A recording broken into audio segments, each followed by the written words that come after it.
Hello. So I had some time today to kind of sit and look into a bit more, actually, this whole Ghislaine Maxwell apprehension. If you guys don't know who Ghislaine Maxwell is, um, Ghislaine Maxwell is said to be the girlfriend of late disgraced pedophile financier Jeffrey Epstein. When Jeffrey Epstein was murdered back in August of last year, immediately after she went into hiding. Now, after being caught, she alleges that she wasn't actually in hiding, that she just wanted to get away from what she knew would be intense media coverage. So, you know, that has yet to be decided. So I just wanted to go over a little bit of information. According to NBC's John Dienst, Ghislaine Maxwell was apprehended on July 2nd of 2020 in New Hampshire by the FBI. Now, she was allegedly guarded by British military personnel that was hired by her brother. She's also the youngest of 9 children.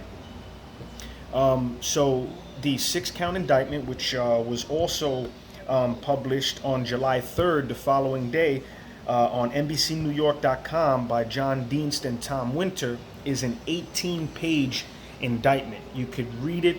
It's all there, all 18 pages, every count, and it's a 6-count indictment from the Manhattan Federal Court, which alleges that she helped the late disgraced pedo financier Jeff Epstein groom girls as young as 14, as fucking young as 14, for sexual exploitation, going as far back as 1994. Just a fun fact there, kind of popped out to me right away. Back in 1994 was the first year that Jeffrey Epstein's friend Bill Clinton starts his presidency.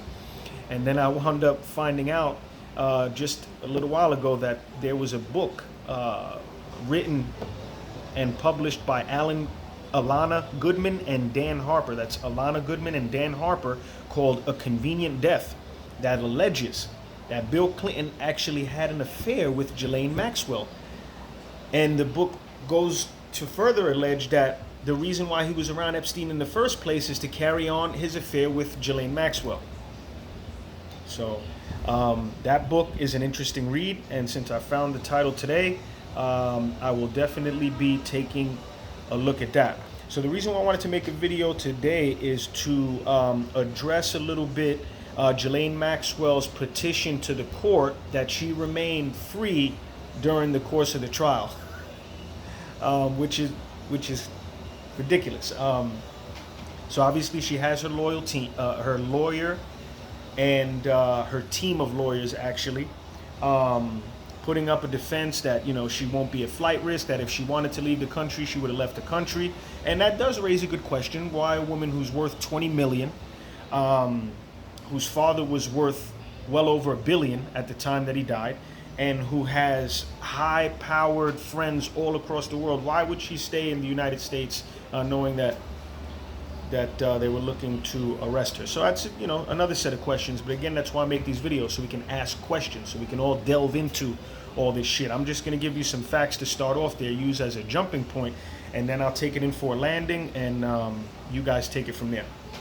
So again, Ghislaine Maxwell petitioned the court to allow her to stay at home during the course of the trial. So the reason why that wouldn't be good is the woman owns 3 passports. She has a ton of money, estimated at 20 million, spread across a bunch of bank accounts. She has a bunch of different LLCs. She actually used a very highly anonymized LLC to purchase the $1 million home that she was caught hiding in up in New Hampshire. 156 luxury timber framed home. 156 acres overlooking Mount Sinapi's foothills, but very secluded even from the locals in the area. So I read also on NewYork.com that, or rather CelebrityNetWorth.com, that the lister of the property thought it was a famous actress who went ahead and purchased it, wanted to remain anonymous, so he didn't even see her. Which doesn't surprise me. Now, aside from having 3 passports, being well worth over $20 million, coming from a family who's worth $1 billion, and having a network of friends. In 2000, in the year 2000, she moved into a 7,000 square foot townhouse on East 65th Street, less than 10 blocks away from Epstein's horror mansion. And since 1997, her primary residence has been maintained in Belgravia, London. So, I mean, she has plenty of places to go. I mean, excluding New York, obviously. But, I mean, she can travel easily than anyone else. Ghislaine Maxwell was born in France in 1961. Again, she was the youngest of 9. She was the daughter of publishing tycoon and fraudster Robert Maxwell. Let me give you a little bit of background into who Robert Maxwell was. Robert Maxwell was a British media proprietor and a member of parliament who had a net worth of $1 billion at the time of his death. He was born in Czechoslovakia in 1923 and died in November 91 at 68 years old. His body was found floating in the Atlantic Ocean.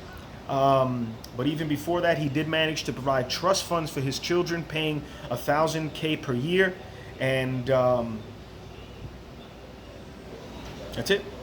So that just gives you an idea of who her father was. Definitely a guy with resources, a member of government, ability to travel, probably a lot of resources at his disposal, and he too found dead under suspicious circumstances. So that's definitely something to look into, or a person worth researching. Ghislaine Maxwell asked to be released on $5 million bonds. So if she's still sitting on a trust fund that provides her $100,000 a year, plus she's worth $20 million, that $5 million is a drop in the bucket. I think that's pretty much some of the points that I wanted to make. We went over the 6-count indictment by Manhattan Federal Court, covered in 18 pages, which was released on July 3rd on NewYork.com by reporter John Dienst and Tom Winter. We went over an alleged affiliation with Bill Clinton, although we know factual evidence states that Bill Clinton and Jeffrey Epstein were friends. In fact, the cases brought forth by 2 former females alleged that they saw Bill Clinton on the island with Epstein and with women, even though Bill Clinton says he was never there. Flight manifest proved that Bill Clinton traveled over 20 times on the Lolita Express, when Bill Clinton himself has admitted to traveling only 4 times. Why such a huge discrepancy there? And we went over Ghislaine Maxwell's ability to be able to fly the coop if she wanted to. We asked the question of why didn't she already, and we also noted some important facts about her dad to jump off from there.